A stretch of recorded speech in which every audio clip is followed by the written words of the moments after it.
বায়হাকি শরীফে আমিরুল মুমিনিন হজরত ওমরে ফারুক রাদিয়াল্লাহু আনহু থেকে বর্ণিত আছে, একদিন আমরা হুজুরের সাথে তাহামার একটি পাহাড়ের উপর বসেছিলাম। হঠাৎ এক বৃদ্ধ লাঠির ওপর ভর দিয়ে হুজুর সাল্লাল্লাহু আলাইহি ওয়াসাল্লাম ও সামনে হাজির হলো এবং সালাম পেশ করল।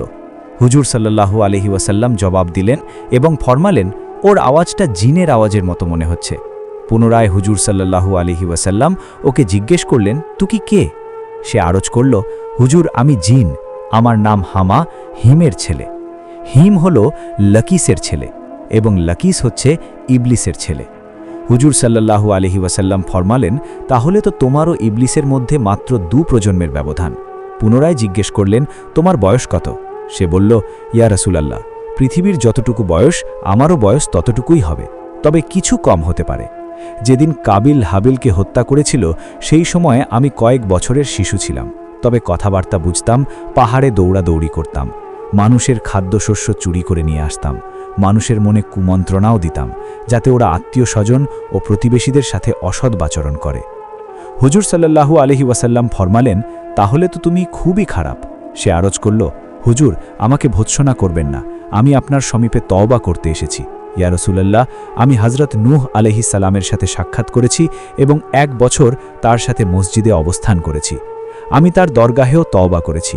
হযরত হুদ, হযরত ইয়াকুব ও হযরত ইউসুফ আলাইহিস সালামের সংস্রবেও ছিলাম এবং তাদের কাছ থেকে তাওরাত শিখেছি এবং ওনাদের সালাম হযরত ঈসা আলাইহিস সালামকে পৌঁছায়ছি। হে নবীগণের সর্দার, হযরত ঈসা আলাইহিস সালাম বলেছেন, যদি তোমার সাথে মুহাম্মদ রাসূলুল্লাহ সাল্লাল্লাহু আলাইহি ওয়াসাল্লামের সাক্ষাৎ হয় তাহলে আমার সালাম ওনাকে পৌঁছাইও। তাই হুজুর, এখন আমি সেই আমানত থেকে দায়মুক্ত হওয়ার জন্য আপনার সমীপে হাজির হয়েছি। এটাও আশা আছে যে আপনার পবিত্র জাবানে আমাকে কিছু আল্লাহর কালাম শিক্ষা দিবেন।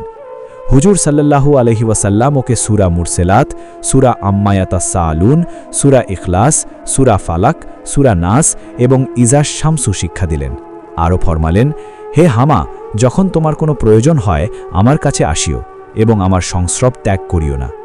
হযরত ওমরে ফারুক রাদিয়াল্লাহু আনহু বলেন, হুজুর তো বেসাল ফরমালেন, কিন্তু হামা সম্পর্কে কিছু বলে যাননি। আল্লাহ ভালো জানেন হামা কি এখনও জীবিত আছে নাকি মারা গেছে।